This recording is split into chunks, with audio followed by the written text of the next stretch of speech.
All right, let's get started with the questions we think you'll be asking after watching this newscast. Are the United States, or could the United States and Israel be planning a strike on Iran? What's it like for those forced to flee that area we've been telling you about, Nagorno-Karabakh? And who are the U.S. elite? And are they trying to fool us, you and me?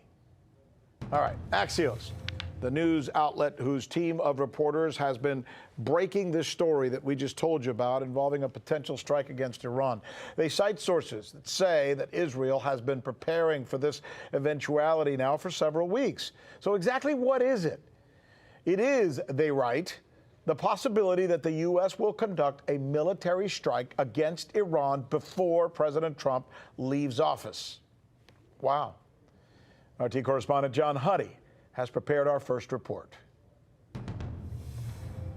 For weeks, there have been rumblings about Israel possibly launching an attack on Iran, or maybe the Trump administration striking Iranian nuclear facilities in conjunction with Israel, and maybe even with Saudi Arabia's backing too.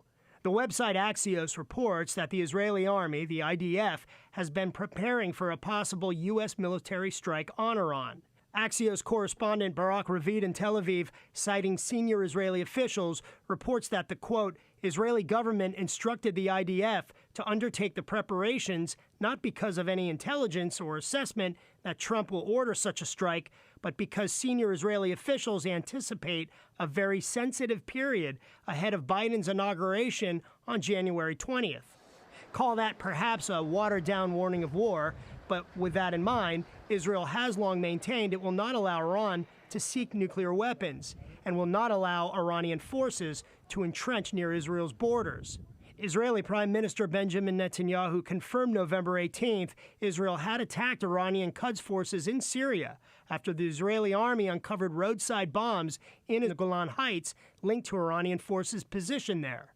A few days later, on November 22nd, Netanyahu reportedly flew to Saudi Arabia in what was a very secretive hush-hush meeting confirmed on background by U.S., Saudi, and Israeli officials to meet with Saudi Crown Prince Mohammed bin Salman to discuss, among other things, Iran.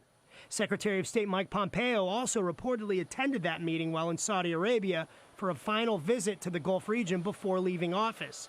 And in what was widely seen as a show of force, and perhaps even a warning to Iran, the U.S. deployed B-52 bombers to the region as all of this was going on.